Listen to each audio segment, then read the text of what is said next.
Hello again, and welcome to Volume 8, Day 3. So, one of the themes that we have, and the primary theme for this series in Volume 8, is when you finally have decided that you're ready to live better. You've decided that you want to put one foot in front of the other and actually get on with your life. This is basically living in recovery, living your best life and getting on with it right away. And so there are 7 keys to this, along with the theme of 7 days to sobriety. The 7, of which this is number 3, are actually seeking peace, seeking personal responsibility for your actions, seeking economic freedom, which is the topic of this particular one, seeking truth with evidence, seeking a routine, one of the most important parts of it. They're all very important. And number 6 is seeking a belief in yourself.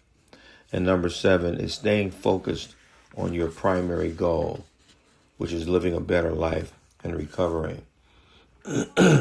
One of the things that in this part 3 of the 7 objectives for Volume 8 is you must seek economic freedom.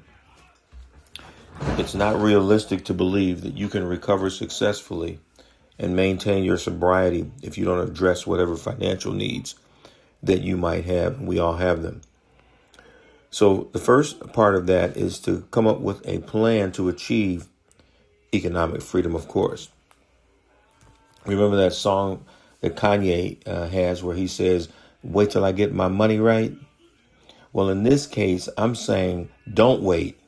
Instead, concentrate on getting your money right sooner rather than later.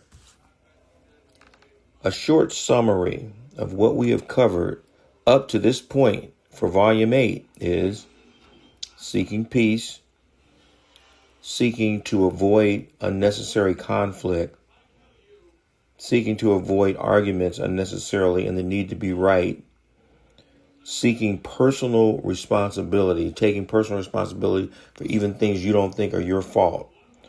If they're in your universe, you could make different decisions and accept personal responsibility. All these things are keys to a successful recovery.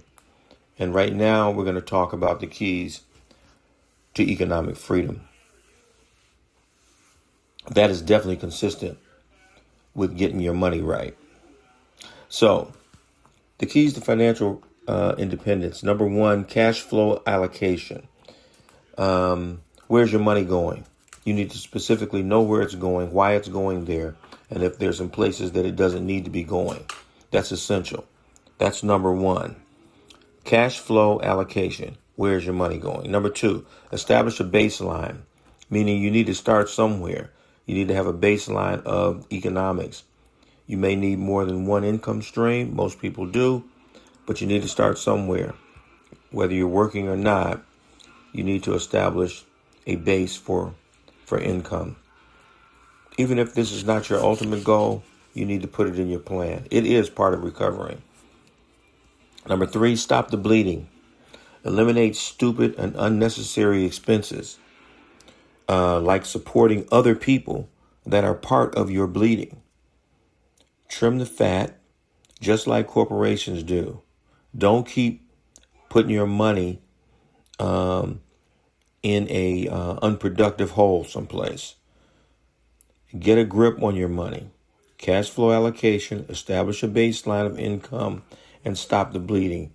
Don't have unnecessary expenses that you can do without. Number 4, establish a do not touch buffer in your economic life. This is the only way to ever build a nest egg, and everyone needs one. So you have to have something in part of your objectives that establishes this is money I don't touch. For emergencies only. This is a do not touch buffer. That's number 4. Number 5, separate your past self from your future self. Employ discipline and some discipline with regard to this do not touch money. Be really serious about that. Don't go to it every time you have an issue. But the important thing about the past self and your future self is a lot of times we're blaming ourselves because we spent money badly in the past, especially if you have a gambling or substance abuse problem. You've spent money unnecessarily, so you keep thinking about that. Get on with your life. Do not focus on the past. Do better. And you can only do better in the present. You can't do better in the past. Number 6, stability in your economic package or your economic responsibility comes in 3 steps. You need a $1,000 to $5,000 buffer in savings. Maybe you can only do $1,000. That should be your minimum. You should get rid of all high interest debt.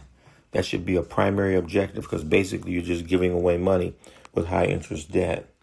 And third, you need a 3-month fund, something you could live on for 3 months, even if your income stopped.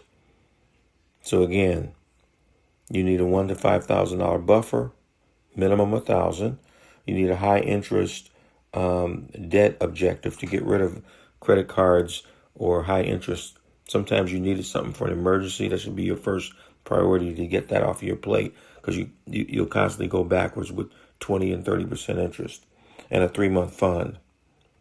Finally, in your economic freedom objective, you need a mindset shift.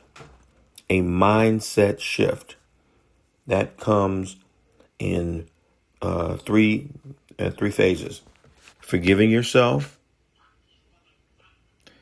forgetting about any guilt you have for past actions, and living in the present. Living in the present is extremely important. Living in the past keeps us focused on the past. Thanks for listening.